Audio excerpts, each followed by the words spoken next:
Hi everyone, in this session I'm going to show you to make item receipt for batch or serial inventory items. Batch is nothing but the items which are manufactured in a single batch and then the vendor is delivering you.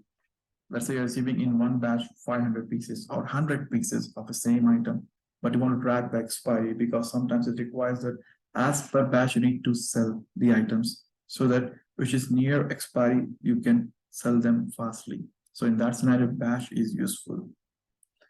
And serial number. Serial inventory is nothing but each device, though the same item. Let's talk about an iPhone. Now you have an iPhone, maybe iPhone 12. In iPhone 12, you have different versions like Pro and Max, but iPhone 12 is same item. Okay, so now iPhone 12, but you have 50 pieces in stock. For that 50 pieces, you will have 50 serial number. Each device will have its own serial number. So that is the difference between batch and serial inventory. Now, in order to receive that items, you have to go to procurement module and then go to item receipt. Here you will see that all the item receipt transactions. Click on create new. So once you click on create new, item receipt form will open where you can select the respective PO that needs to be received. So you can select from the drop down or you can type the PO number. So this is the PO number. And once you select this PO number, the items of that PO will be added in the grid or the table. Now, you can see here there are two items. One is serial inventory, other is batch inventory. Here, batch inventory by default is showing the expiry date because when I created this item Medicare device, I put by default as 700 days for its expiry from the date of receiving. So this is the date of receiving, and 700 days are nothing but roughly 22 months.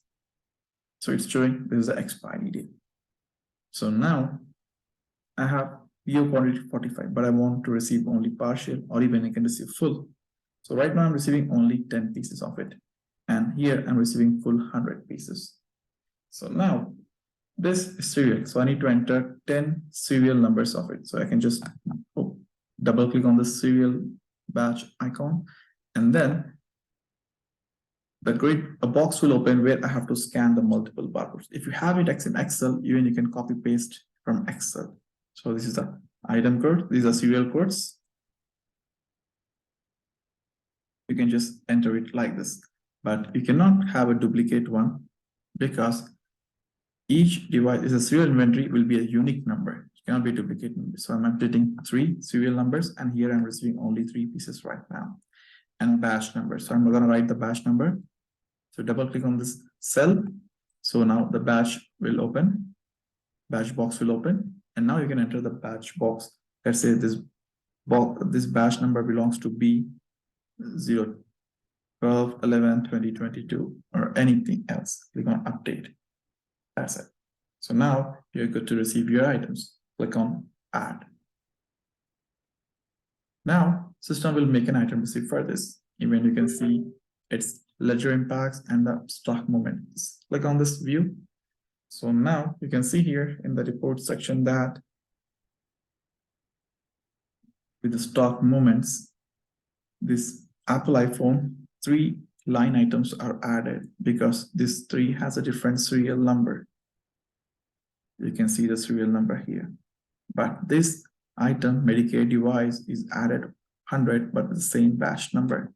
So now you can use this batch number. Let's say you have the same Medicare device with different batch numbers, and you can use this to sell whichever you want to sell first based on the expiry date. Thank you.